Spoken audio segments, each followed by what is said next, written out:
So hello everyone, welcome to go for education. मेरा नाम है अभिषेक और आज के लेक्चर नंबर 9 में यानी हम लोगों ने अभी तक 8 लेक्चर्स कंप्लीट किया है for the 11th organic chemistry, जिसमें मैंने आपको basics of the organic chemistry with their nomenclature यानी कॉमन नॉमेनक्लेचर क्या है, डिग्री ऑफ कार्बन, हाइड्रोजन, फिर क्लासिफिकेशन किस तरीके से किया गया है ऑर्गेनिक कंपाउंड्स का।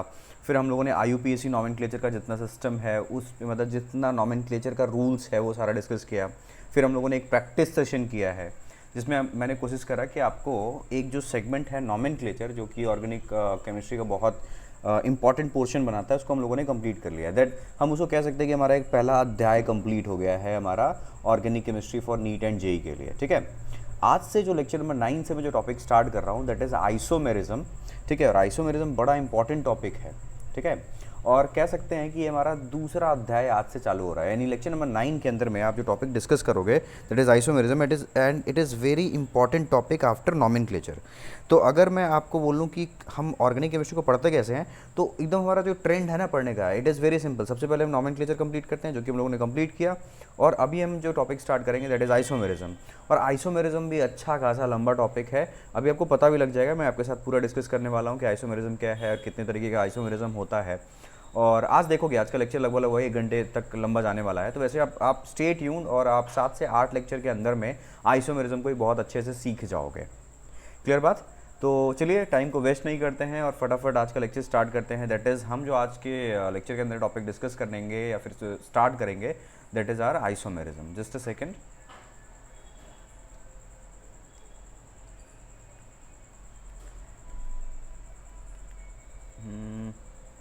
ये पॉइंटर कभी कभी बड़ा परेशान करता है। चलो ठीक है, ब्लैक ही यूज़ कर लेते हैं। Okay, so let's start. मैंने क्या बोला, हम पढ़ने वाले हैं आइसोमेरिज्म। ठीक है, तो आइसोमेरिज्म जो है एक ना फिनोमेना है, या फिर हम कह सकते हैं एक प्रोसेस है। क्या है ये? फिनोमेना। अब ये कैसा फिनोमेना है? ये एक ऐसा फिनोमेना है जिनमें मॉलिक्यूल्स बहुत सारे होंगे जिनका क्या सेम होने वाला है? Molecular formula. Molecular formula. ठीक है, तो अब ये आइसोमेरिज्म का प्रॉपर डेफिनेशन क्या बनेगा? तो डेफिनेशन ऐसे बनने वाला है कि isomerism is a phenomena in which different compounds have same molecular formula but different structural formula. ठीक है, अब बोलो सर स्ट्रक्चर तो समझ में आता है, व्हाट इज स्ट्रक्चरल फार्मूला, तो आपके साथ डिस्कस किया जाएगा। लेकिन पहले आप समझिए आइसोमेरिज्म क्या है। आइसोमेरिज्म एक फिनोमेना है। ठीक है, और इस फिनोमेना में जो मॉलिक्यूल्स होंगे उन सभी, मतलब मान लो कि 4 मॉलिक्यूल्स हैं, तो चारों मॉलिक्यूल का आप देखोगे मॉलिक्यूलर फार्मूला सेम आएगा, लेकिन उनका जो स्ट्रक्चरल फार्मूला होगा या फिर हम कह सकते हैं स्ट्रक्चर होगा, वो आपको डिफरेंट दिखने वाला है। तो ये जो फिनोमेना होता है ना, इसी को हम क्या कहते हैं? आइसोमेरिज्म कहते हैं। और मान लो जैसे मॉलिक्यूल 4, मैंने मॉलिक्यूल नंबर ए बोला, मॉलिक्यूल नंबर बी बोला, मॉलिक्यूल नंबर सी बोला और मॉलिक्यूल नंबर डी बोला, इन सब का मॉलिक्यूलर फार्मूला सेम है और स्ट्रक्चर फार्मूला डिफरेंट है। तो ये सब का आपस में रिलेशन क्या है? मतलब ये एक दूसरे के क्या हुए? आइसोमर्स हुए। क्या हुए? आइसोमर्स। तो आइसोमर्स मतलब क्या हुआ? ऐसे कंपाउंड्स जिनका मॉलिक्यूलर फार्मूला क्या होगा? मॉलिक्यूलर फार्मूला क्या होगा? सेम होगा। ठीक है, but their structural formula is different. अब ये क्या होता है, ये एग्जाम्पल के साथ में डिस्कस करेंगे, क्लासीफाई करेंगे, और आज की क्लास में बड़ा बढ़िया कंटेंट डिस्कस करने वाले हैं आइसोमेरिज्म का। ठीक है, तो चलिए अगर सबसे पहले आपसे कोई डेफिनेशन पूछता है तो आप क्या बोलने वाले? आइसोमेरिज्म क्या है या फिर आइसोमर्स क्या है? तो आप क्या करोगे, मैं बोल भी दे रहा हूँ और साथ साथ लिख भी दे रहा हूँ, आप इस चीज़ को लिख लो। ठीक है, देखो, compounds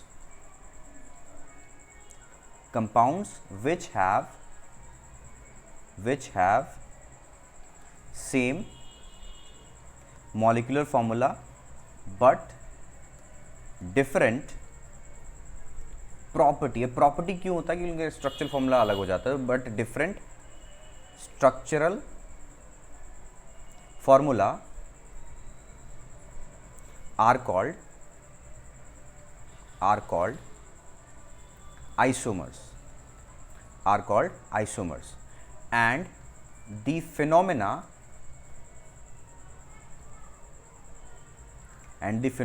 is called isomerism is called isomerism. I hope जो मैंने आपको बात बोला कि आइसोमर्स और आइसोमेरिज्म बाय डेफिनेशन समझ में आया होगा। अब एग्जाम्पल पे कुछ बात कर लेते हैं, ठीक है। Moving to the next slide. चलिए ध्यान देते हैं। जैसे मैं आपके सामने एक फॉर्मूला लिख रहा हूँ C2H6O, ठीक है, मैंने एक फॉर्मूला लिख दिया बस। अब इससे मैंने बोला कि आप कोई स्ट्रक्चर बनाओ, कोई कंपाउंड बनाओ ऑर्गेनिक केमिस्ट्री का। तो आपने क्या किया, ऐसे बनाया CH3 CH2OH। अब आप काउंट करो, देखो 2 कार्बन, 3 2 5 और 1 6 हाइड्रोजन और 1 ऑक्सीजन, यानी इससे ये बन सकता है, ये क्या है, एक अल्कोहल है। आपने बेसिक 10th तक भी ऑर्गेनिक पढ़ा है, तो OH एक फंक्शनल रूप है जिसको हम क्या बोलते हैं, अल्कोहल। तो एक अल्कोहल कंपाउंड बन गया। लेकिन अगर आप चाहो तो एक और कंपाउंड इससे बना सकते हो, CH3OCH3। ये क्लास 11th में पढ़ा जाता है, मैंने आपको पढ़ाया भी है। ऐसे वाले कंपाउंड को क्या बोलते हैं हम, ईथर्स कहते हैं, ठीक है। तो ये हो गया अल्कोहल और ये हो गया ईथर। इसका ही फॉर्मूला देखोगे तो 2 कार्बन है, 6 हाइड्रोजन है, 1 ऑक्सीजन है। अब बोलो क्या ये दोनों कंपाउंड सेम है क्या सर? नहीं, एकदम डिफरेंट कंपाउंड है। डिफरेंट कंपाउंड है मतलब अगर प्रॉपर्टी वाइज अगर मैं तुम्हें आपको या फिर तुम्हें आपको समझाऊं, तो आप अल्कोहल देखोगे तो अल्कोहल की प्रॉपर्टी अलग है। इसमें हाइड्रोजन बॉन्डिंग हो जाता है, इसमें H बॉन्ड होता है, इसमें H बॉन्ड नहीं होता है। तो इससे क्या फ़र्क पड़ा, H बॉन्ड होने की वजह से ये क्या हो गया, लिक्विड स्टेट है, ठीक है। अल्कोहल आपने इथेनॉल देखा होगा, लिक्विड होता है। लेकिन अगर इसमें H बॉन्ड नहीं होने की वजह से क्या है, ये गैसियस है या फिर वेपर स्टेज में है, ठीक है। तो बोलने का मतलब क्या है, ये जो 2 कंपाउंड मैंने आपके सामने बनाया, प्रॉपर्ली अगर मैं इसका नाम लिखूं तो दिस इज इथेनॉल, ठीक है। और ये क्या है, मिथॉक्सीमिथेन। मिथॉक्सीमिथेन ये ईथर है, ठीक है। तो ये जो 2 कंपाउंड्स मैंने आपके सामने बनाए हैं, इन दोनों कंपाउंड्स का यानी compound number A that is ethanol and compound number B that is methoxymethane, ये दोनों का जो जनरल फॉर्मूला वो क्या है, C2H6O है। लेकिन इन दोनों का स्ट्रक्चर आप देख रहे हो, दोनों का स्ट्रक्चर क्या है, अलग है, यानी स्ट्रक्चरल फॉर्मूला क्या है, अलग है। तो ऐसे कंपाउंड्स को यानी कंपाउंड नंबर A यानी इथेनॉल और compound number B that is methoxymethane आपस में क्या है, ये आइसोमर्स हैं, ठीक है। और जो ये जो फिनोमेना है, ये सेम मॉलिक्यूलर फॉर्मूला रख के डिफरेंट स्ट्रक्चर्स में एग्जिस्ट करना, दिस इज कॉल्ड आइसोमेरिज्म। शायद आपको ये बात समझ में आया होगा कि आइसोमेरिज्म का मतलब क्या होता है, ठीक है। या फिर मैं और आपको सिंपल और एग्जांपल से समझा देता हूँ। चलिए एक और एग्जांपल सिंपल रखेंगे जो कि आप लोगों ने क्लास 10th में भी पढ़ा हुआ है, उसी एग्जांपल पे बात करते हैं। जैसे मान लीजिए कि मैं आपको बोलता हूँ कि एक एल्केन का फॉर्मूला है दैट इज कॉल्ड ब्यूटेन, आपने पढ़ा होगा C4H10, ठीक है। तो ये C4H10 एक एल्केन का फॉर्मूला है, ठीक है, क्योंकि हम जानते हैं एल्केन का जनरल फॉर्मूला क्या होता है, CnH2n+2। इसी पे बना हुआ है ये, जहाँ पे n की वैल्यू यहाँ पे जो फॉर्मूला है, n की वैल्यू वहाँ पे क्या रखी गई है, 4। इसके अकॉर्डिंग हमारा ये क्या बना हुआ है, एक ब्यूटेन का फॉर्मूला होता है, एल्केन है ये। अब मैंने बोला कि आपको C4H10 से कोई स्ट्रक्चर बनाना है। तो एक बच्चे ने क्या बोला, सर ये एल्केन है ना, तो ऐसा बना दो, कार्बन कार्बन सिंगल बॉन्ड रखते हुए CH3 CH2 CH2 and CH3। एक बच्चे ने ये कंपाउंड बनाया। दूसरे बच्चे ने बोला नहीं सर, हमको एल्केन ही तो बनाना है, तो एक ब्रांचिंग करके बनाओ ना। तो देखो CH3 CH CH3 और CH3। अब दोनों में अगर काउंट करोगे तो देखो 4 कार्बन ही है, हाइड्रोजन 3 2 5 2 7 और 3 10, ठीक है, C4H10 ही है। और इधर भी देखोगे तो 4 कार्बन है और हाइड्रोजन 10 है। तो इन दोनों कंपाउंड का जो फॉर्मूला है वो क्या है, C4H10 ही है ना। तो जो कंपाउंड A है इसको हम लोग क्या बोलते हैं, एन ब्यूटेन बोलते हैं। मैं कॉमन नेम में अगर बात करूँ तो दिस इज एन ब्यूटेन, और ये क्या है, आइसोब्यूटेन, ठीक है। और अगर IUPAC नेम भी अगर इसका लिख दिया जाए तो आपको पता है ना, इसको हम लोग क्या बोलेंगे, ब्यूटेन बोलेंगे। और इसका नाम क्या हो जाएगा, 2 मिथाइल प्रोपेन बोलेंगे, ठीक है। तो हम वैसे भी IUPAC नेम ही ज़्यादा अच्छा मानते हैं। तो आप यहाँ ध्यान दो कि जो ब्यूटेन है और जो 2 मिथाइल प्रोपेन है, इन दोनों का मॉलिक्यूलर फॉर्मूला क्या है, C4H10 है, लेकिन दोनों का स्ट्रक्चर देख रहे हो अलग अलग है। तो ऐसे कंपाउंड्स को हम क्या कहते हैं, just a second class, just a second,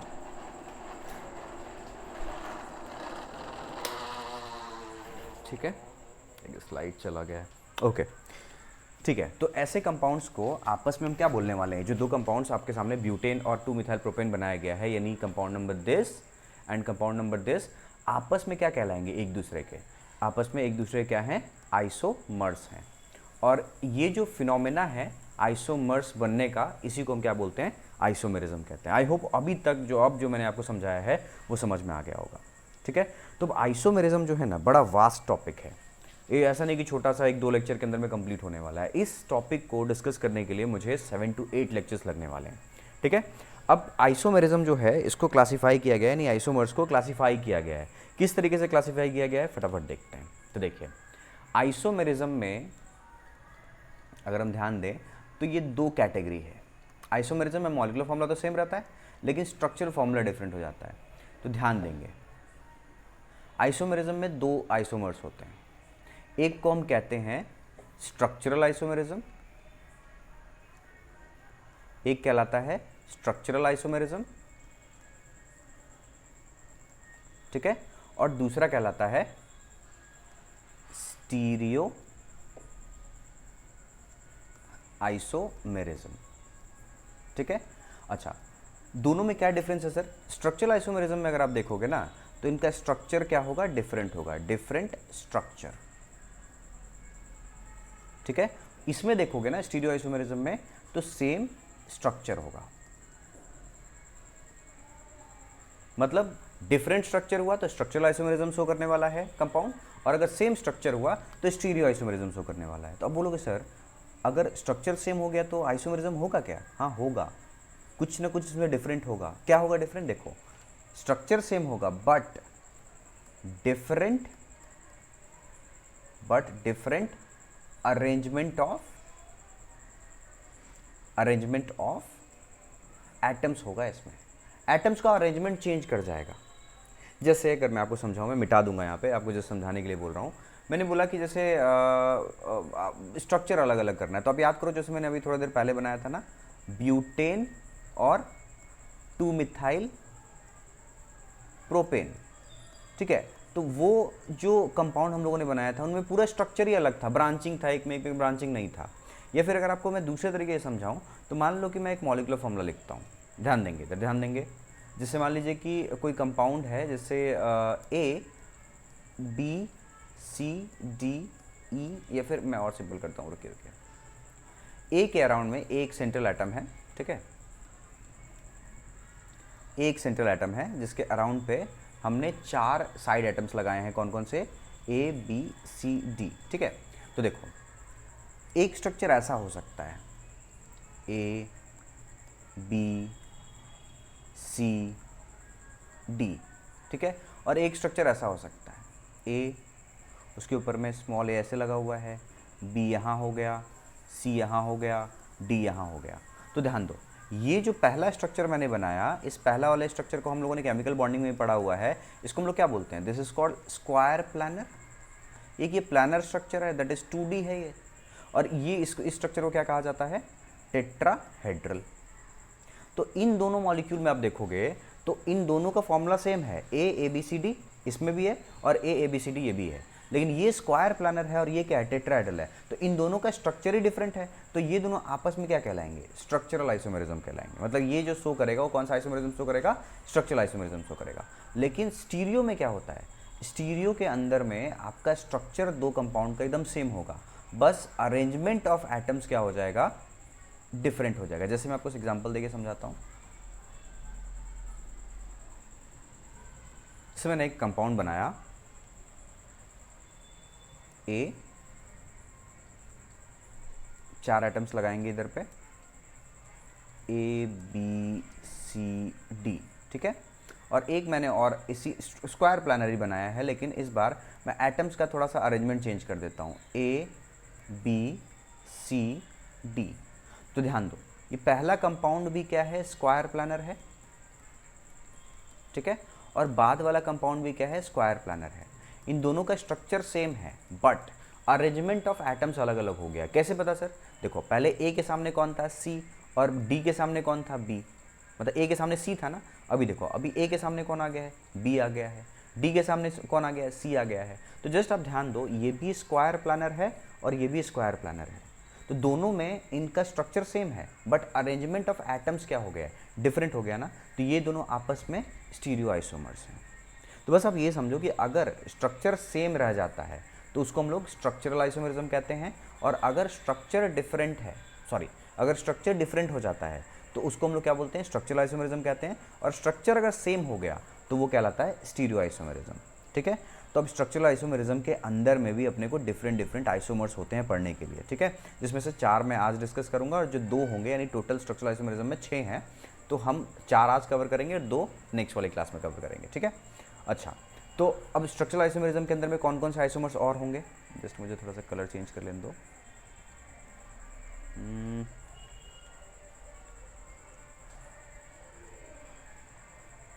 चलिए, तो स्ट्रक्चरल आइसोमेरिज्म के अंदर में अपने को 6 पढ़ना है। सबसे पहला जो हम पढ़ेंगे that is called chain isomerism. Chain isomerism ये मैं आज ही पढ़ाऊंगा आपको, चेन आइसोमेरिज्म, ठीक है। दूसरा हम पढ़ेंगे पोजीशन आइसोमेरिज्म,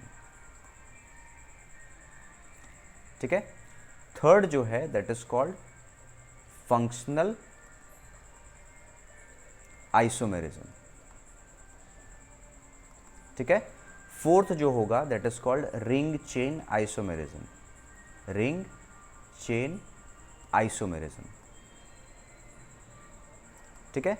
फिफ्थ जो होगा दैट इज कॉल्ड मेटामेरिज्म, ये हम लोग आज नहीं पढ़ने वाले हैं, ये नेक्स्ट वाली क्लास में डिस्कस करेंगे।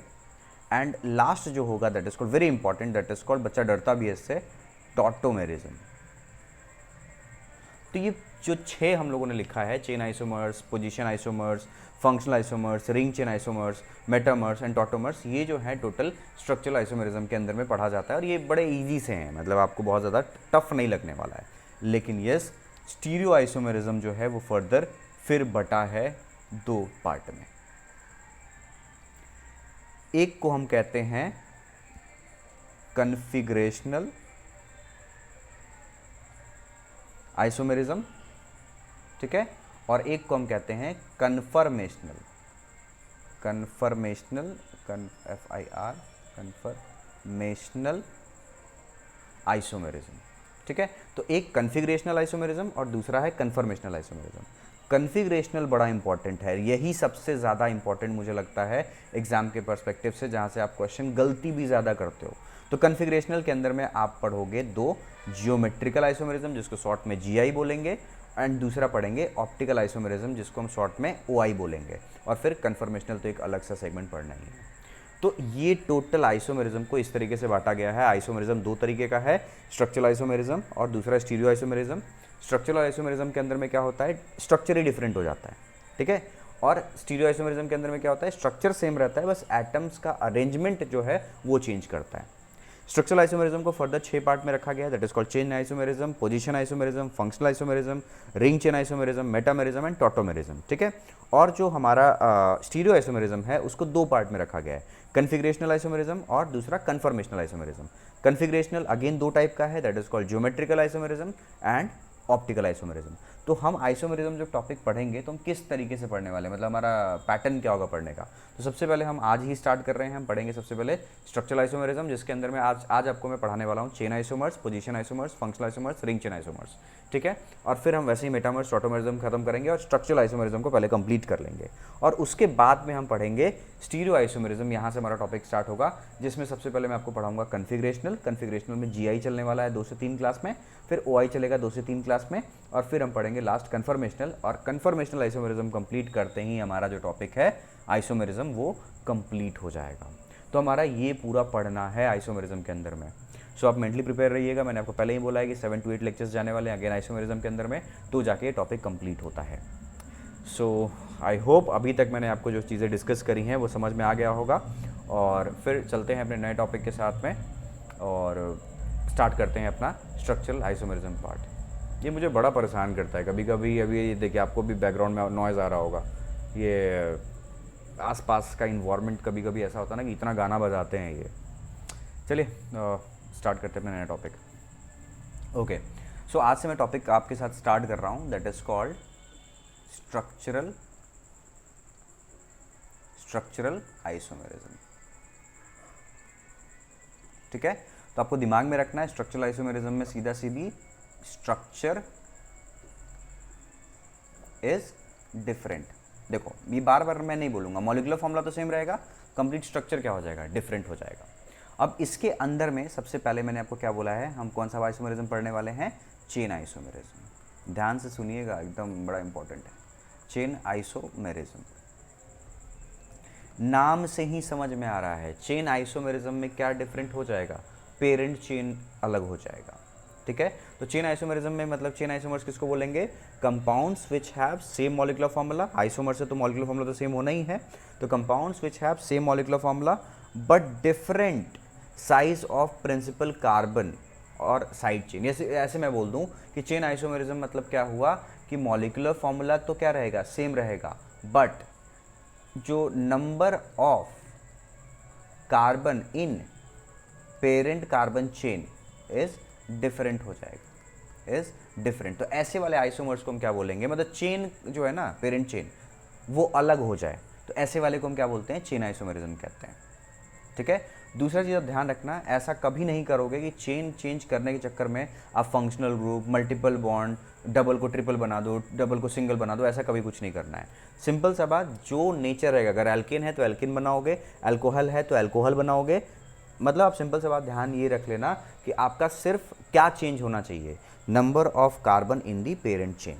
ठीक है, जैसे एग्जांपल देता हूँ चेन आइसोमर्स में, चेन आइसोमर्स का एग्जांपल हो सकता है, जैसे मैंने आपको एग्जांपल दिया हुआ भी है C4H10। तो C4H10 से आपने क्या बनाया, एक ऐसा बना दिया CH3 CH2 CH2 CH3, पहला कंपाउंड ये बनाया था एक एल्केन, और दूसरा आपने ऐसे बनाया था CH3 CH CH3 and CH3। तो अगर आप इन दोनों का नाम देखोगे तो पहले वाले कंपाउंड का नाम है ब्यूटेन और दूसरे वाले का नाम क्या था, 2 मिथाइल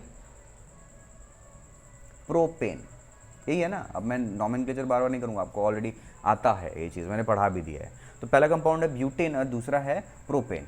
तो इसके पेरेंट चेन में आप देखो तो क्या है, कितने कार्बन है, 4 कार्बन है ना इसके पीसीसी में, ये 4 कार्बन है। ठीक है, और इस वाले कंपाउंड का पेरेंट चेन में कितने कार्बन है, 3 कार्बन है। इन दोनों का मॉलिक्यूलर फॉर्मूला सेम है और दोनों का number of carbon in the parent chain क्या है, number of carbon in PCC क्या है, अलग अलग है ना, एक में प्रोप है और एक में ब्यूट है। तो ये दोनों आपस में क्या हो गए, ये दोनों आपस में हो गए एक चेन आइसोमर्स। ठीक है, उस तरीके से मान लो मैं जैसे 2 कंपाउंड बना रहा हूँ,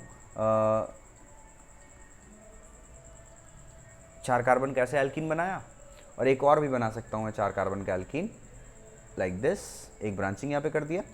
इसका अगर आप नाम देखोगे तो क्या नाम होगा, ब्यूट 1 इन। इस वाले कंपाउंड का नाम क्या होगा, 2 मिथाइल प्रो 1 इन। तो यहाँ पे इसमें पेरेंट कार्बन में कितना है, ब्यूट है, और इसमें क्या है, अगेन प्रोप है। ठीक है, तो अगेन यहाँ पे भी क्या है, ये दोनों आपस में अगर फॉर्मूला देखोगे दोनों का सेम आ रहा है, और बस क्या है, इन दोनों का स्ट्रक्चर अलग है और उनमें पेरेंट चेन अलग अलग हो गया है। तो ये दोनों आपस में क्या कहलाएंगे, आपस में चेन आइसोमर्स कहलाएंगे। तो अब जस्ट नाम लिखो और नाम में अगर पेरेंट कार्बन चेन अगर अलग अलग आ गया है तो सिंपल से वो आपस में चेन आइसोमर्स हो जाएंगे। ठीक है, और एग्जांपल्स बात कर लो कुछ, जैसे मान लो कि मैंने बनाया 4 कार्बन का साइक्लोएल्केन, तो ये हो गया साइक्लोब्यूटेन हो गया। इसका फॉर्मूला देखोगे तो क्या होगा, C4H8, काउंट भी कर लो, हर कार्बन के पास में क्या होगा, 2 हाइड्रोजन होगा। एक आप ऐसा ही बना सकते हो,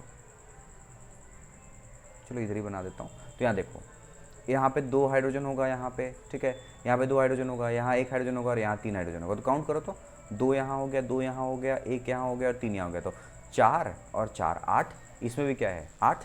तो यहाँ पे इसका ही फॉर्मूला क्या है, C4H8। अब इन दोनों कंपाउंड का नाम अगर देखोगे तो पहले वाले का नाम है साइक्लोब्यूटेन, ठीक है, और इसका नाम क्या है, 1 मिथाइल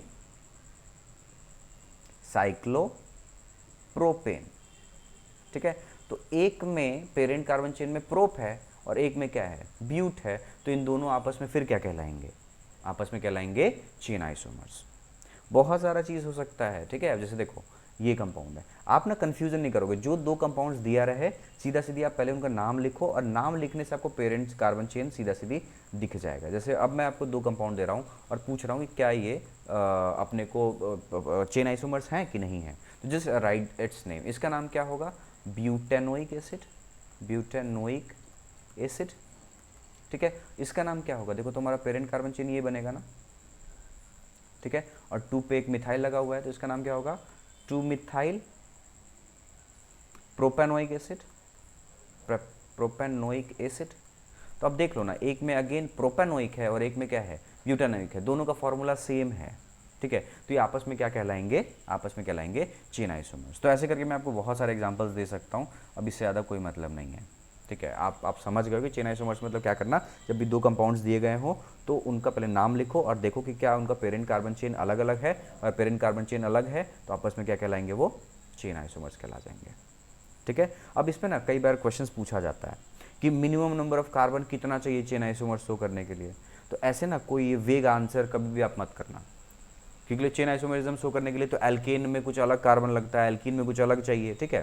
तो मैं चाहूँ तो आपको सीधा सीधी बोल सकता हूँ कि मिनिमम, अगर जैसे मान लो कि एल्केन है तो एल्केन में मिनिमम जो अगर आपके पास 4 कार्बन नहीं होगा ना तब तो आप चेन आइसोमर्स नहीं बना सकते। अब 3 पे बताओ ना, 3 कार्बन ये हो गया, तब 3 कार्बन का दूसरा स्ट्रक्चर कैसे बनाओगे, तोड़ के यहाँ थोड़ी लगाओगे, दोनों कंपाउंड सेम है, इसका भी नाम क्या प्रोपेन, इसका भी नाम है प्रोपेन। तो एल्केन में 3 कार्बन पे चेन आइसोमरिज्म शो ही नहीं होगा, ठीक है।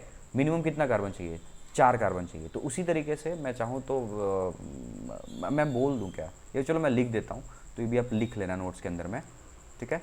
Minimum number of carbon atom required to show chain isomerism, ठीक है। तो देखो अगर एल्केन होगा ना, तो मैंने क्या बोला, एल्केन में कितना कार्बन चाहिए होगा, 4 कार्बन, मिनिमम 4 कार्बन होगा तो ही वो चेन आइसोमरिज्म शो कर सकता है। उसी तरीके से एल्कीन है, ठीक है, तो एल्कीन के लिए कितने कार्बन चाहिए, उनके लिए भी 4 कार्बन चाहिए। तो एल्केन के लिए भी 4 और एल्कीन के लिए भी 4।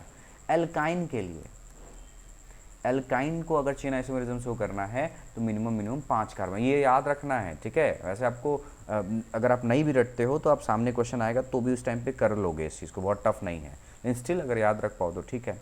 उसी तरीके से मान लो कि अल्कोहल है, ठीक है, तो अल्कोहल को अगर चेन आइसोमरिज्म शो करना है तो अपने को 4 कार्बन चाहिए, ठीक है। तो ऐसे करके आपको बहुत सारे क्वेश्चंस पूछे जा सकते हैं, और आप अगर मॉड्यूल वगैरह का आप सॉल्व कर रहे हो किसी इंस्टीट्यूट का, बेसिकली अगर आप आकाश का मॉड्यूल देखते हो तो उसके अंदर भी आपको ऐसे क्वेश्चंस मिलेंगे कि मिनिमम नंबर ऑफ कार्बन कितने रिक्वायर्ड होंगे भाई चेन आइसोमरिज्म शो करने के लिए। तो अकॉर्डिंगली आप जो भी कंपाउंड दिया गया होगा आप बना के भी देख लो, और सामने एज अगर आपको नंबर याद हो जाता है तो वो भी एक बेटर चीज़ है, ठीक है।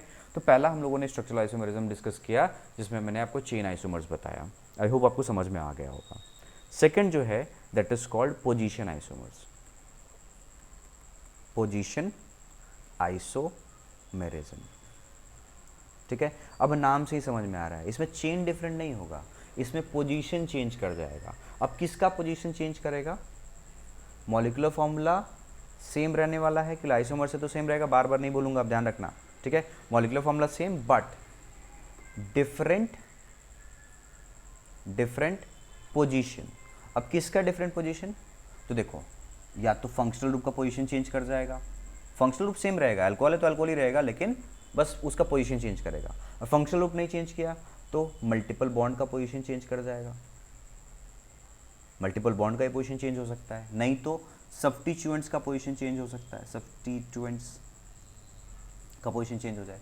ध्यान रखना इसमें number of carbon in PCC same होना चाहिए, उसमें ऐसा नहीं कि एक में ब्यूटेन है एक में प्रोपेन चल रहा है, नहीं, दोनों ब्यूटेन ही होगा, लेकिन बस position of functional group, multiple bond, substituents, इन सारे चीज़ का बस डिफरेंस आने वाला है, ठीक है।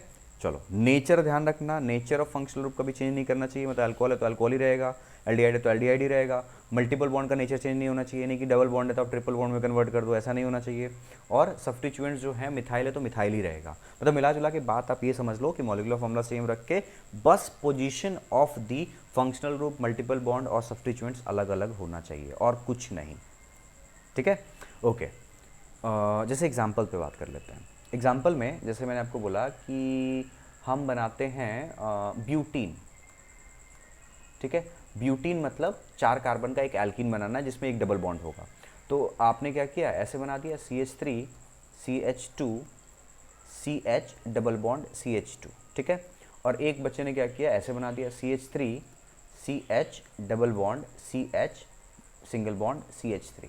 तो अगर आप यहाँ पे भी काउंट करोगे तो इसका formula, just a second, okay, हाँ, अगर आप पहले वाले कंपाउंड का फॉर्मूला देखो तो कार्बन है 4, हाइड्रोजन कितने हैं, ब्यूटीन का वैसे भी आपको फॉर्मूला है ना C4H8, क्योंकि CnH2n होता है, तो देखो काउंट करो, ये भी इसका फॉर्मूला वही है और इसका फॉर्मूला C4H8 ही है, तो दोनों के दोनों क्या हैं, ब्यूटीन है। लेकिन पहले वाले कंपाउंड का नाम क्या होगा, ब्यूट 1इन, ठीक है, और दूसरे वाले कंपाउंड का नाम क्या होगा, ब्यूट टू इन, या फिर मैं इसको सिंपल बोल सकता हूँ 1 ब्यूटीन और इसको बोल सकता हूँ 2 ब्यूटीन। तो दोनों के दोनों अगर आप ध्यान दो तो दोनों के दोनों तो ब्यूटीन है, दोनों में ब्यूट ही लगा हुआ है, पेरेंट कार्बन नहीं चेंज हुआ है, बस उनका मल्टीपल बॉन्ड जो है यानी एल्कीन का जो पोजीशन है वो चेंज हुआ है, एक में 1 ब्यूटीन और एक में 2 ब्यूटीन। तो इन दोनों को आपस में यानी 1 ब्यूटीन और 2 ब्यूटीन आपस में क्या हो गए, पोजीशन आइसोमर्स हो गए। ठीक है, उस तरीके से दूसरा एग्जांपल देख लो, मैं बोलता हूँ कि आपको प्रोपेनॉल बनाना है। ठीक है, तो प्रोपेनॉल मतलब प्रोपेनॉल बनाओ, तो प्रोपेनॉल मतलब क्या हो गया, 3 कार्बन का अल्कोहल बनाना है। ठीक है, तो एक बच्चे ने क्या किया, 1 2 3 और यहाँ पे OH लगा दिया, ये बन गया प्रोपेनॉल। और एक बच्चे ने क्या किया, 1 2 3 OH यहाँ लगा दिया।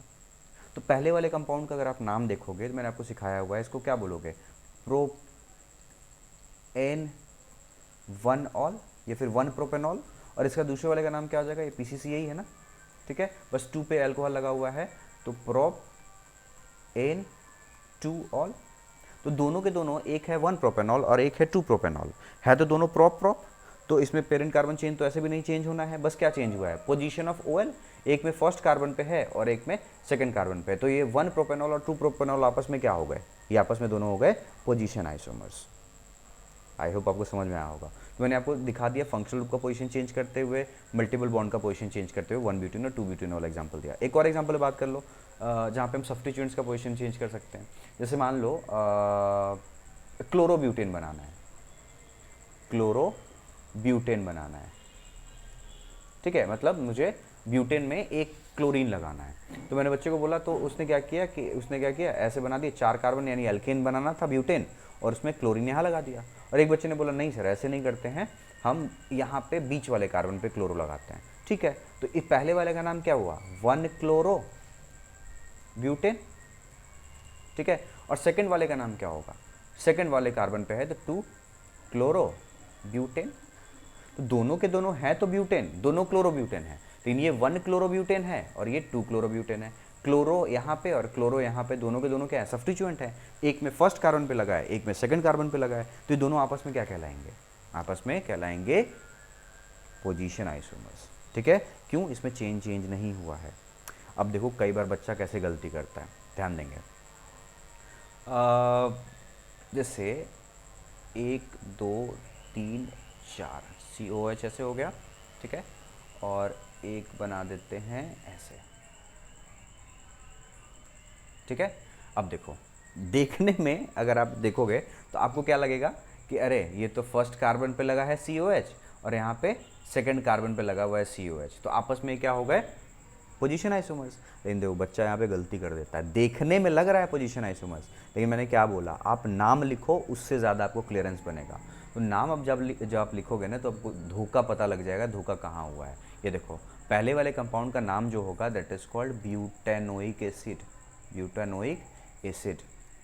ठीक है, और सेकंड वाले कंपाउंड में हमारा PCC तो ये होगा ना, स्ट्रेट चेन थोड़ी होगा, तो इसका नाम क्या हो गया, 2 methyl propanoic acid, propanoic acid.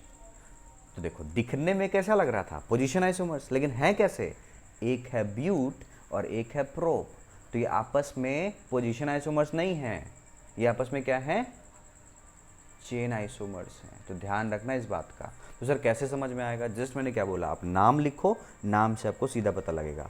नाम में अगर आपका पेरेंट कार्बन चेन में नंबर ऑफ कार्बन अगर अलग अलग आ रहा है तो ऑब्वियस वो चेन आइसोमर्स बनेंगे, और अगर चेन सेम रहते हुए अगर आपका खाली पोजीशन चेंज हुआ है तो आपस में पोजीशन आइसोमर्स बनेंगे। और खासकर स्ट्रिक्ट आप एकदम बोलते हैं ना अलर्ट हो जाना, जब आपका मान low carbon containing functional group का पोजीशन चेंज होना अगर कंपाउंड्स में, जैसे यही मैंने भी कंपाउंड करवाया, तो ध्यान देना वहाँ पे पोजीशन आइसोमर्स से ज़्यादा होकर चेन आइसोमर्स भी हो सकता है। ठीक है, और मोस्टली वहाँ पे चेन आइसोमर ही आंसर होने वाला होगा। ठीक है, रुको आपको कुछ और एग्जांपल्स करवाता हूँ, जस्ट वेट।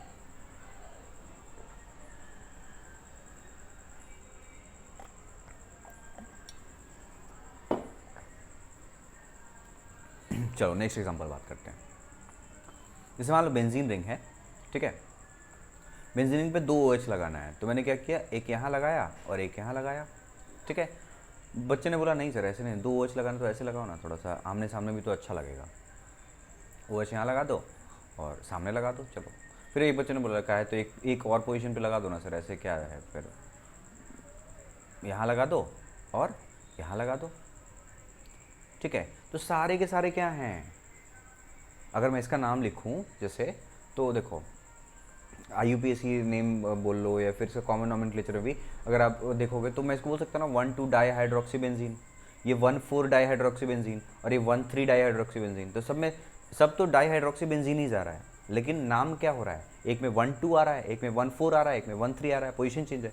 तो compound number A, compound number B और कंपाउंड नंबर C, ये आपस में तीनों क्या है, खाली पोजीशन अलग अलग हुआ है ना OH का, तो इन तीनों का ये आपस में जो रिलेशन होगा that is these are position isomers. ठीक है जी, आई होप आपको समझ में आया होगा। ठीक है, चलिए मैं अब जैसे ना एक क्वेश्चन देता हूँ, या फिर 5 मॉलिक्यूल्स बना रहा हूँ और आपसे मॉलिक्यूल के बीच में रिलेशन पूछूंगा। ठीक है, चलिए मैं प्रोसेस को मिटाता हूँ, मुझे स्पेस थोड़ा ज़्यादा चाहिए होगा। आप वीडियो पॉज करके बैक करके इसको बना लो।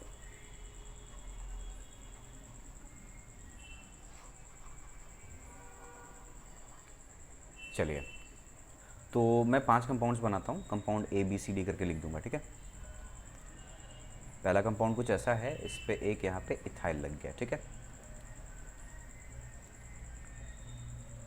दूसरा कंपाउंड है जहाँ पे 2-2 मिथाइल लग गया है। तीसरा कंपाउंड है जहाँ पे एक मिथाइल यहाँ है और एक मिथाइल यहाँ है। एक यहाँ है और एक यहाँ है। ठीक है, और इसमें एक यहाँ पे है और एक यहाँ पे है। क्लियर। अब मैं पांचों कंपाउंड को बोल रहा हूँ, जैसे compound number A, B, C, D, E।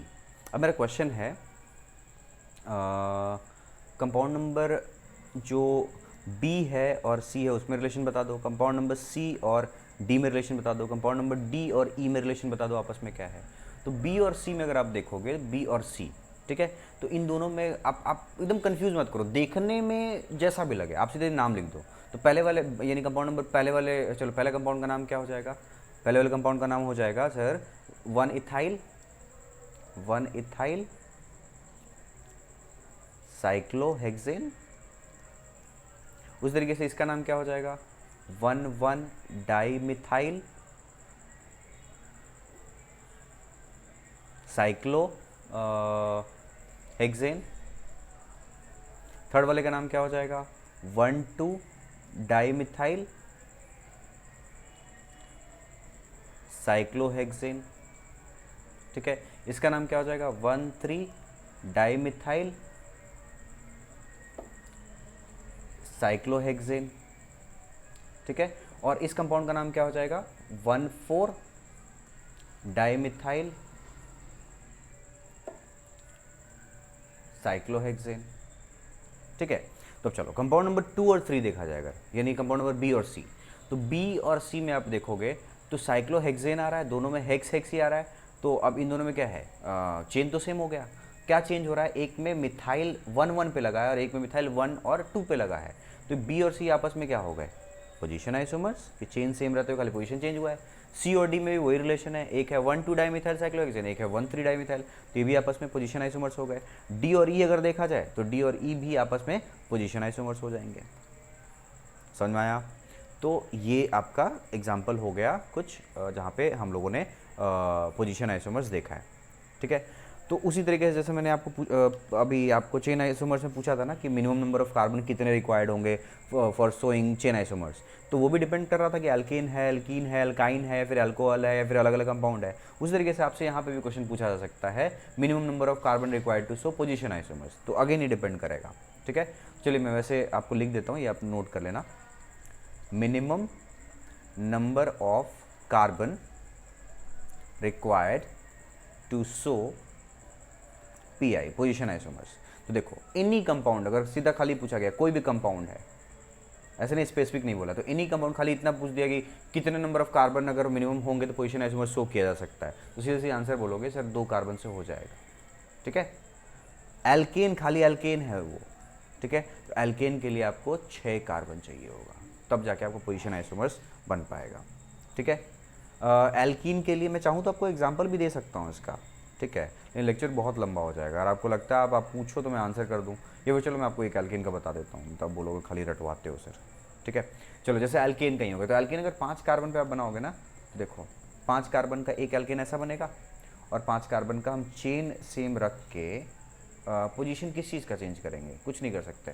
जैसे मान लो कि आप 5 कार्बन का एल्केन बना रहे हो, तो आपने यहाँ पे एक लगा दिया, ठीक है, और आपने एक इधर से ऐसे लगा दिया, तो दोनों का नाम सेम है। आप देखो तो 2 मिथाइल ब्यूटेन और ये भी 2 मिथाइल ब्यूटेन, तो 4 कार्बन में तो कुछ नहीं होगा, 5 कार्बन में तो कुछ नहीं होगा। 6 कार्बन करके देखते हैं, तो 6 कार्बन में देखो हो जाएगा। कैसे, देखो 5 ऐसे बना दिया, एक इधर चेन कार्बन लगा दिया, 5 ऐसे बनाया, इधर थर्ड कार्बन पे लगा दिया। तो पहले वाले कंपाउंड का नाम क्या है, पहले वाले कंपाउंड का नाम है 2 मिथाइल पेंटेन, ठीक है, और इसका सेकंड वाले का नाम क्या है, 3 मिथाइल पेंटेन, 3 मिथाइल पेंटेन। तो अब देखोगे दोनों में पेंट पेंट ही है, लेकिन एक में 2 पे मिथाइल है सब्स्टिट्यूएंट और एक में 3 पे है, तो आपस में दोनों क्या कहलाएंगे, पोजीशन आइसोमर्स। तो ये याद रखना, एनी कंपाउंड के लिए 2 कार्बन चाहिए, एल्केन के लिए 6 कार्बन चाहिए, एल्कीन के लिए 4 कार्बन पे ही हो जाएगा। ठीक है, चलिए अब क्वेश्चन कई बार पूछता है भाई, देखो ये थोड़ा सा अच्छा टॉपिक है पोजीशन आइसोमर्स। क्वेश्चन इसमें पूछता है जैसे right all the possible position isomers for the following. जैसे फॉलोइंग मतलब जैसे मान लो कि डाइक्लोरो ब्यूटेन है, ठीक है, तो डाइक्लोरो ब्यूटेन के जितने पॉसिबल आप आइसोमर्स बना सकते हो, पोजीशन आइसोमर्स बना सकते हो, बना दो। तो डाइक्लोरो ब्यूटेन, तो पहले ब्यूटेन यानी 4 कार्बन रखना है, ठीक है, अब उसमें आपको 2 क्लोरीन लगाना है, तो अब 2 क्लोरीन पहले आप पहले ही वाले कार्बन पे दोनों क्लोरीन लगा दो, ठीक है।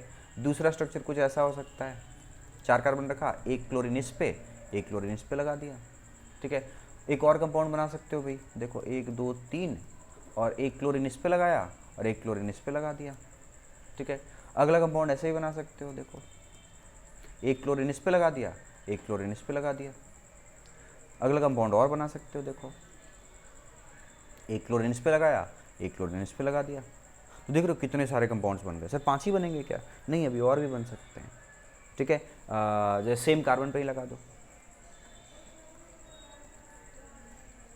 क्लोरीन यहाँ लगा दिया, क्लोरीन इसी पे लगा दिया, तो अब मैक्सिमम 6 ही होने वाले हैं, इससे ज़्यादा कुछ नहीं होगा। तो ये सारे क्या हैं, आपस में सारे पोजीशन आइसोमर्स हैं। कैसे पता सर, सबका नाम लिख के देखो ना। इसका नाम पहले वाले का नाम क्या होगा, 1,1 डाइक्लोरो ब्यूटेन, ठीक है। इसका नाम क्या होगा, 1,3 डाइक्लोरो ब्यूटेन, ठीक है। इसका नाम क्या होगा, 1,2 डाइक्लोरोब्यूटेन। इसका नाम क्या होगा, 1,4 डाइक्लोरोब्यूटेन। इसका नाम क्या होगा, 2,3 डाइक्लोरोब्यूटेन। इसका नाम क्या होगा, 2,2 डाइक्लोरोब्यूटेन। तो सब तो डाइक्लोरोब्यूटेन ही है, यानी डाइक्लोरोब्यूटेन हम बना रहे हैं, लेकिन खाली इसमें पोजीशन क्या हो रहा है, सब्स्टिट्यूएंट यानी क्लोरो का पोजीशन चेंज हो रहा है। एक में 1,1 है, एक में 1,3 है, 1,4 है, 1,2 है, 2,2 है, 2,3 है। तो ये सारे आपस में क्या कहलाएंगे, आपस में कहलाएंगे पोजीशन आइसोमर्स। तो बेटा ऐसे ही ध्यान रखना, ऐसे करके क्वेश्चन पूछा जाएगा, ठीक है। तो आप प्रैक्टिस करो, और प्रैक्टिस के लिए आपको मैं अपने टेलीग्राम चैनल में तो आपको प्रैक्टिस सीट दे दे रहा हूँ, वहाँ पे जस्ट आप इसको जाके क्वेश्चन को प्रैक्टिस करते रहो, ठीक है। ओके, और इसमें एक और चीज़ है भाई, अभी देखो ये तो हम सिर्फ स्ट्रेट चेन बना रहे हैं, रिंग वाले भी क्वेश्चंस पूछे जाते हैं इसमें। जैसे क्वेश्चन आ जाएगी, right all the possible cyclic isomers of the compound which have molecular formula like C6H12। C6H12 किसका मॉलिक्यूलर फार्मूला है, एल्कीन का तो है ही, और साइक्लो एल्केन का भी होता है। तो जितने साइक्लो एल्केन बन सकते हैं अब बनाओ। जैसे चलो मैं ये भी क्वेश्चन करवा ही देता हूँ। बोल रहा है कि C6H12 से जितने साइक्लो एल्केन बन रहे हैं उन सभी को बना दो, ठीक है। तो साइक्लो बनाना है, खाली रिंग रिंग बनाना है, ध्यान रखना। तो 6 कार्बन का तो सीधा सीधा ऐसा बनेगा पहले, ठीक है, साइक्लोहेक्सेन बन सकता है, ठीक है। दूसरा आप कैसे बना सकते हो, 5 ही कार्बन का रिंग बना और एक सब्स्टिट्यूएंट लगा दो, बन गया। एक और हो सकता है, 4 कार्बन का बनाते हैं, 4 कार्बन का बनाया और एक इथाइल जैसा सब्स्टिट्यूएंट, 6 कार्बन हो गया। फिर ऐसा ही बना सकते हो, 4 कार्बन में एक मिथाइल यहाँ है, दूसरा मिथाइल यहीं पे, 6 कार्बन है ये भी। और बना सकते हो 4 कार्बन रख के, एक यहाँ पे और एक यहाँ पे। और बना सकते हो 4 कार्बन रख के, एक यहाँ पे एक यहाँ पे। और बना सकते हो 3 कार्बन, देखो 3 कार्बन बनाएंगे और 3 हम सब्स्टिट्यूएंट लगाएंगे, तो 1 2 3, और बना सकते हो, 3 कार्बन ऐसे रखा, देखो कितने स्ट्रक्चर्स बन रहे हैं, सेमी मॉलिक्यूलर फॉर्मूला रखते हो, आप काउंट कर लेना, कार्बन हाइड्रोजन एकदम सेम आएगा। एक जगह इथाइल कर दिया और एक जगह मिथाइल कर दिया। और बना सकते हो, इथाइल किया और इसी पे मिथाइल लगा दिया, ठीक है। और बना सकते हो भाई, अभी एक मिथाइल यहाँ, एक मिथाइल यहाँ पे और एक मिथाइल यहाँ पे, देख लो सबका, ये सारे साइक्लोएल्केन हैं, कहीं पे मल्टीपल बॉन्ड डबल बॉन्ड नहीं है, सबका मॉलिक्यूलर फॉर्मूला क्या है, सेम है, ठीक है। अभी तो और बनेंगे भाई, तो साइक्लो प्रोपेन वाले तो 4 ही दिख रहे हैं मेरे को, अभी हम बना सकते हैं और लाइक दिस, देखो तो ऐसे भी तो बन सकता है, बना ही देता हूँ सारा, एक यहाँ पे कार्बन, एक यहाँ पे कार्बन, एक यहाँ पे कार्बन, ऐसा भी तो बन सकता है, ठीक है। और 3 कार्बन लगाना है तो क्यों ना हम प्रोपाइल ही लगा दें, ऐसे करके 1 2 3, ये भी तो बन सकता है। देख रहे हो कितने सारे कंपाउंड्स बन गए भाई। तो ऐसे करके क्वेश्चंस पूछे जा सकते हैं। ये सारे आपस में जितने आपको स्ट्रक्चर्स दिख रहे हैं ना, 1 2 3 6 और 6 5 11, ये 11 के 11 पॉसिबल साइक्लिक आइसोमर्स हैं विद द फार्मूला C6H12, ठीक है। तो आई होप आपको चेन आइसोमर्स और पोजीशन आइसोमर्स समझ में आया होगा। चलिए लास्ट से डिस्कस कर लेते हैं फंक्शनल आइसोमरिज्म, इसके आगे जो रिंग चेन है, मेटामेरिज्म और टॉटोमेरिज्म है, नेक्स्ट वाली क्लास में डिस्कस करेंगे। सो आज का लास्ट टॉपिक है, that is third structural isomerism, that is called functional isomerism, ठीक है। फंक्शनल आइसोमेरिज्म में क्या होगा, अब देखो आइसोमेरिज्म है तो मॉलिक्यूलर फॉर्मूला क्या रहेगा, same, but different functional group अलग अलग हो जाएगा इस बार। एक में देखोगे ना मॉलिक्यूलर फॉर्मूला सेम रहता है तो अल्कोहल बनेगा और एक में ईथर बन जाएगा, मतलब ऐसे compounds, the compounds which have same molecular formula but different functional groups are showing functional isomerism, या फिर they are called functional isomers. जैसे एग्जांपल दो सर, तो चलो सब एकदम बेसिक से स्टार्ट करते हैं। एल्कीन, ठीक है, एंड साइक्लो एल्केन, ठीक है। इन दोनों का ना जनरल फॉर्मूला होता है CnH2n। ये दोनों एल्कीन और साइक्लो एल्केन आपस में क्या हो गए, फंक्शनल आइसोमर्स हो गए। उसी तरीके से एल्काइन, ठीक है, और साइक्लो एल्कीन एंड एल्का डाइइन, मतलब दो ऐसा कंपाउंड जिनमें दो डबल बॉन्ड हो, ये सब का जनरल फॉर्मूला क्या होता है, CnH2n-2। आपको ये लिख लेना है, ठीक है, ये टेबल बड़ा इंपॉर्टेंट है। उस तरीके से अब बात कर लेते हैं अल्कोहल एंड ईथर, ये दो अलग अलग फंक्शनल ग्रुप होते हैं। अल्कोहल एंड ईथर का जो जनरल फॉर्मूला है वो होता है CnH2n+2O, ठीक है। उस तरीके से अल्कोहल ईथर हो गया। आप देख लोगे एल्डिहाइड कीटोन, आपको एग्जांपल भी दूंगा, एल्डिहाइड एंड कीटोन आपस में फंक्शनल आइसोमर्स होंगे। मैं इन दोनों का जनरल फॉर्मूला सेम है, लेकिन स्ट्रक्चर आप देखोगे तो फंक्शनल ग्रुप भी अलग अलग हो जाएगा पूरा, ठीक है। जैसे इनका जनरल फॉर्मूला होता है CnH2nO। उसी तरीके से आप carboxylic acid and esters, ether नहीं, ईस्टर्स को आप देखोगे तो इनका जनरल फॉर्मूला होता है CnH2nO2। तो जो आपके सामने मैंने इतना सारा लिखा, ये सारे के सारे क्या हैं, आपस में फंक्शनल, मतलब एल्कीन साइक्लो एल्केन आपस में functional isomers, alkyne cycloalkane and alkadiene आपस में cyclo isomers, functional isomers. Alcohol ethers आपस में हो जाएंगे, एल्डिहाइड कीटोन आपस में फंक्शनल आइसोमर्स हो जाएंगे, कार्बोक्सिलिक एसिड ईस्टर्स आपस में फंक्शनल आइसोमर्स हो जाएंगे। और भी हैं जैसे साइनाइड, ठीक है, दूसरा साइनाइड एंड आइसोसाइनाइड, जैसे मतलब साइनाइड मतलब हो गया कहीं पे Cn लगा हो और आइसोसाइनाइड मतलब हो गया कहीं पे Nc लगा हो।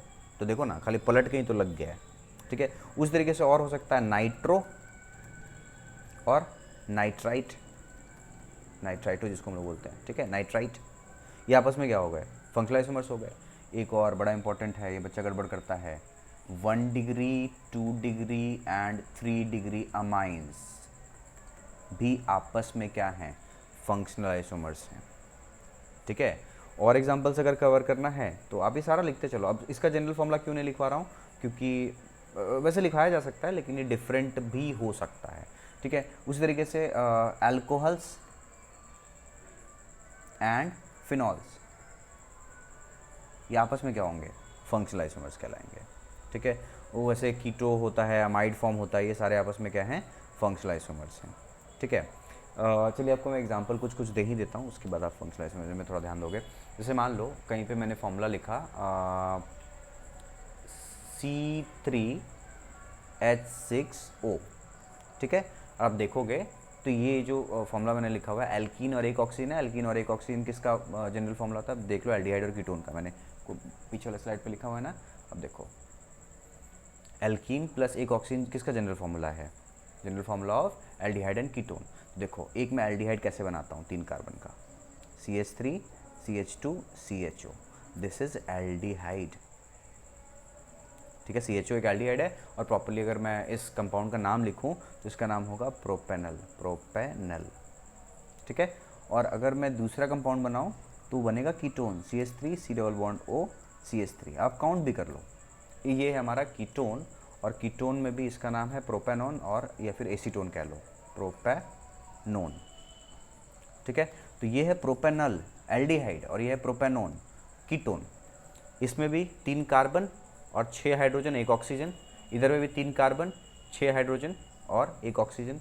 दोनों के दोनों आपस में कहलाएंगे फंक्शनल आइसोमर्स। समझ में आ रहा है, क्योंकि एक क्या है, इन दोनों का जनरल फॉर्मूला सेम हो गया, फंक्शनल ग्रुप अलग अलग हो गया। इसमें पेरेंट कार्बन चेन कुछ नहीं देखना है, अगर पूरी मॉलिक्यूलर फॉर्मूला रख के फंक्शनल ग्रुप ही चेंज हो गया है तो आपस में क्या कहलाएंगे, फंक्शनल आइसोमर्स कहलाएंगे। सो क्लास, मैंने आपके साथ में आज डिस्कशन किया आइसोमेरिज्म क्या है, टाइप्स यानी क्लासिफिकेशन क्या है, और मैंने आज आपके साथ में स्ट्रक्चरल आइसोमेरिज्म, जिसके अंदर में टोटल 6 हैं, 3 आज डिस्कस कर लिया है। आई होप आपको आज का लेक्चर समझ में आया होगा। कल वाली क्लास में, यानी जो नेक्स्ट लेक्चर नंबर 10 करेंगे, उसके अंदर में आपके साथ में मैं डिस्कस करूंगा, पहला स्टार्ट ही होगा हमारे, कुछ क्वेश्चंस करेंगे, फिर आपको मैं पढ़ाऊंगा रिंग चेन आइसोमर्स, फिर पढ़ाऊंगा मेटामर्स, और फिर पढ़ाऊंगा टॉटोमेरिज्म। इतना ही हम लोग नेक्स्ट लेक्चर में कवर करने वाले हैं, यानी स्ट्रक्चरल आइसोमेरिज्म पे हम टोटल 2 लेक्चर्स दे रहे हैं। आज का लेक्चर हमने कंप्लीट किया है, और अगला लेक्चर कंप्लीट करके हमारा स्ट्रक्चरल आइसोमेरिज्म कंप्लीट हो जाएगा।